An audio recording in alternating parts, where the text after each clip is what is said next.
آج ہم ایک بہت ہی دلچسپ قدیم یونانی کہانی کی گہرائی میں اتر رہے ہیں۔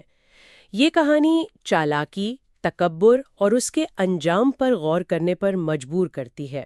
بالکل، ہم سیسیفس کی کہانی کا جائزہ لے رہے ہیں، خاص طور پر سیسیفس دھوکہ اور ابدی سزا کے عنوان سے جو نوٹس ہیں ان کی روشنی میں۔ ہاں، تو ہمارا مقصد صرف یہ نہیں کہ کہانی سنا دیں، بلکہ یہ سمجھنا ہے کہ سیسیفس کی چالاکیوں کے پیچھے کیا تھا، اس نے دیوتاؤں کو کیوں ناراض کیا، اور پھر وہ مشہور سزا، اس کا کیا مطلب ہے۔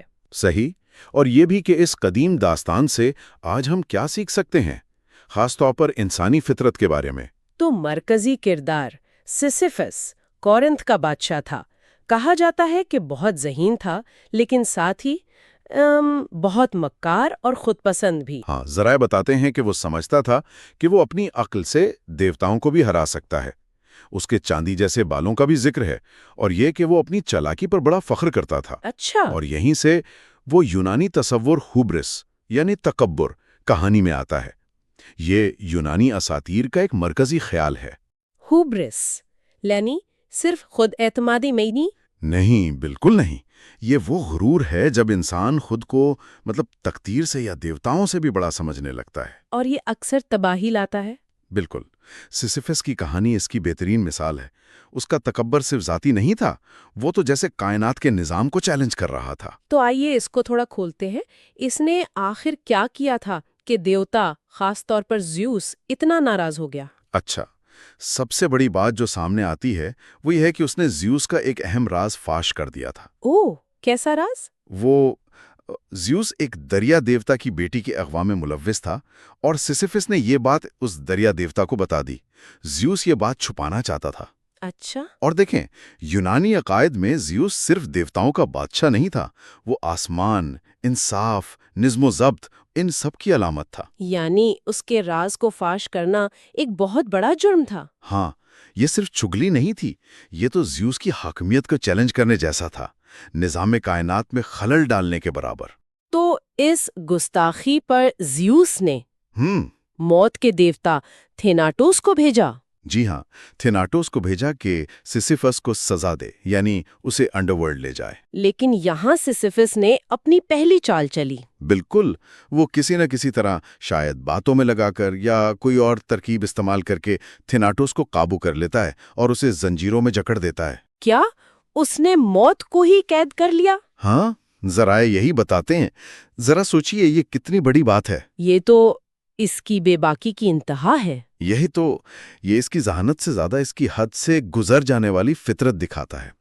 موت، جو زندگی کی سب سے بڑی حقیقت ہے، اسے ایک انسان نے قید کر لیا۔ اس کا نتیجہ کیا نکلا ہوگا؟ کہتے ہیں کہ اس دوران زمین پر کوئی مر ہی نہیں رہا تھا، ایک عجیب سی افراتفری پھیل گئی۔ یہ سیسیفس کی شخصیت تھی، وہ نتیجوں کی پرواہ نہیں کرتا تھا۔ لیکن ظاہر ہے یہ زیادہ دیر تو نہیں چل سکتا تھا۔ نہیں، بالکل نہیں۔ آخرکار دیوتاؤں نے مداخلت کی، تھیناٹوس کو آزاد کرایا گیا اور سیسیفس کی روح کو انڈر ورلڈ یعنی مردوں کی دنیا لے جایا گیا۔ مگر کہانی یہاں ختم نہیں ہوئی۔ اس نے مرنے سے پہلے ہی اپنی دوسری چال تیار کر رکھی تھی۔ جی ہاں، اس نے اپنی بیوی میروپے کو ہدایت کی تھی کہ میرے مرنے کے بعد میری کوئی آخری رسومات ادا نہ کرنا۔ اچھا، لیکن کیوں؟ آخری رسومات تو بہت اہم ہوتی تھی نا؟ بہت زیادہ۔ یہ صرف ایک رسم نہیں تھی، یہ ایک مذہبی فریضہ تھا۔ اس سے روح کا انڈر ورلڈ میں سفر آسان ہوتا تھا۔ مناسب رسومات کے بغیر روح بھٹکتی رہتی تھی۔ تو سیسیفس نے اس اہم چیز کو بھی اپنے فائدے کے لیے استعمال کیا؟ بالکل، وہ جب انڈر ورلڈ پہنچا تو وہاں کے حکمران ہیڈیز اور پرسیفنی، ان سے جا کر شکایت کی۔ کیا شکایت کی؟ کہ میری بیوی نے دیکھیں کیسی بے حسی دکھائی، میری آخری رسومات تک ادا نہیں کی، مجھے واپس جانے دیں تاکہ میں اسے سزا دوں اور اپنی رسومات کا بندوبست کرواؤں۔ واہ، یہ تو کمال کی مکاری ہے۔ ہاں، اس نے نظام کی کمزوری کو پہچانا۔ وہ جانتا تھا کہ دیوتا بھی رسومات کا احترام کرتے ہیں۔ تو کیا اسے اجازت مل گئی؟ مل گئی، اس وعدے پر کہ کام ہوتے ہی فوراً واپس آ جائے گا۔ لیکن وہ واپس نہیں آیا ہوگا، ہے نا؟ کیسے آتا؟ زمین پر پہنچ کر وہ تو پھر اپنی زندگی میں مگن ہو گیا، وعدہ بھول گیا۔ کتنے عرصے تک؟ کہا جاتا ہے کئی سال مزید زندہ رہا، اور شاید دل ہی دل میں خوش ہوتا رہا کہ میں نے موت کو 2 بار ہرایا۔ متن میں اس کی سوچ کا انداز بھی بیان ہوا ہے؟ ہاں، کچھ اس طرح کہ میں نے موت کو 2 بار شکست دی، مجھ سے زیادہ چالاک کون ہو سکتا ہے؟ یہ اس کا تکبر تھا؟ یہ تو وعدہ خلافی بھی ہوئی اور مقدس چیزوں کی بے حرمتی بھی۔ بالکل، اس نے صرف دیوتاؤں کو نہیں، انڈر ورلڈ کے قوانین اور وہاں کے حکمرانوں کے اعتماد کو بھی ٹھیس پہنچائی۔ یہ خطرناک کھیل تھا۔ اور اس کھیل کی قیمت اسے چکانی پڑی۔ ہاں، جب بالآخر ہرمینس دیوتاؤں کا پیغام رساں اسے دوبارہ پکڑ کر انڈرورلڈ لے گیا تو زیوس کا غصہ ناقابل بیان تھا۔ تو سزا کیا طے ہوئی؟ سزا ایسی تھی جو نہ صرف شدید ہو بلکہ ہمیشہ رہے اور اس کی فطرت کی عکاس بھی ہو۔ یونانی انڈر ورلڈ کی سزائیں اکثر ایسی ہی ہوتی تھی نا، مطلب تمثیلی۔ بالکل، وہ صرف جسمانی عذاب نہیں ہوتی بلکہ مجرم کے گناہ یا شخصیت کو دہراتی ہیں، جیسے ٹینٹلس کی بھوک پیاس۔ تو سسیفس کے لیے کیا سزا تھی؟ وہ مشہور سزا، اسے ایک بہت بڑا بھاری پتھر ایک اونچے پہاڑ کی چوٹی پر چڑھانے کا کام ملا۔ وہ پتھر والی کہانی۔ جی، ذرائع اس کی مشقت کو بیان کرتے ہیں، پسینے میں شرابور، پٹھے کھنچے ہوئے، ہاتھ زخمی، سانس پھولی ہوئی، وہ پوری طاقت سے پتھر کو دھکیلتا، اوپر کی طرف؟ ہاں، انچ بائی انچ اوپر لے جاتا، لیکن جیسے ہی وہ چوٹی کے بالکل قریب پہنچتا، پتھر نیچے لڑک جاتا۔ بالکل پراسرار طور پر اس کے ہاتھ سے چھوٹ کر پوری قوت سے واپس نیچے وادی میں جا گرتا۔ اور پھر اسے دوبارہ شروع کرنا پڑتا، ہمیشہ کے لیے؟ دن رات، صدیوں تک وہی چکر۔ یہ سوچ کر ہی وحشت ہوتی ہے، نہ ختم ہونے والی بے مقصد محنت۔ صرف جسمانی تھکن نہیں، یہ نفسیاتی عذاب تھا، امید کا پیدا ہونا اور پھر فوراً ٹوٹ جانا۔ ہر روز وہی چڑھائی، وہی وزن اور وہی ناکامی۔ یہ روح کی شکست تھی۔ متن میں یہ بھی ذکر ہے کہ ہیڈیز، انڈرورلڈ کا دیوتا، کبھی کبھار اسے دیکھ کر مسکراتا تھا۔ مسکراتا؟ شاید تنزن؟ ہاں، شاید کہتا ہو، دیکھو سسیفس، تمہاری ساری چالاکی تمہیں کہاں لے آئی۔ یہ سزا کا نفسیاتی پہلو واقعی ہولناک ہے۔ یہی تو، یہ اس کی پچھلی زندگی کا بالکل الٹ تھا۔ وہ جو ہر مشکل کا حل نکالتا تھا، اب ایک لاحاصل کام میں پھنس گیا۔ اس کی ذہانت، جو اس کی سب سے بڑی طاقت تھی، اب بیکار ہو گئی۔ مکمل طور پر وہ اپنی ساری توانائی ایک ایسے کام میں لگا رہا تھا جس کا نتیجہ صفر تھا۔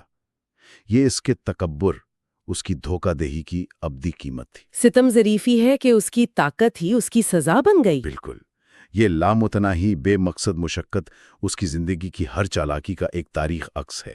لیکن کہانی میں ایک اور موڑ بھی آتا ہے، جیسا کہ ذرائع بتاتے ہیں، وقت کے ساتھ، صدیوں بعد، سسیفس میں کچھ تبدیلی آئی۔ ہاں، ایسا لگتا ہے کہ وہ اپنی قسمت کو، اپنی سزا کو قبول کرنے لگا۔ قبول کرنے لگا مطلب ہار مان لی؟ شاید ہار ماننا نہیں، بلکہ یہ سمجھنا کہ اس کی اپنی فطرت، اس کی چالاکی، اس کا غرور ہی اسے یہاں تک لائے ہیں۔ وہ پتھر دھکیلتا رہا، لیکن شاید وہ بغاوت ختم ہو گئی۔ متن میں لکھا ہے، اس کے دل میں ایک عجیب سی خاموشی آ گئی ہے۔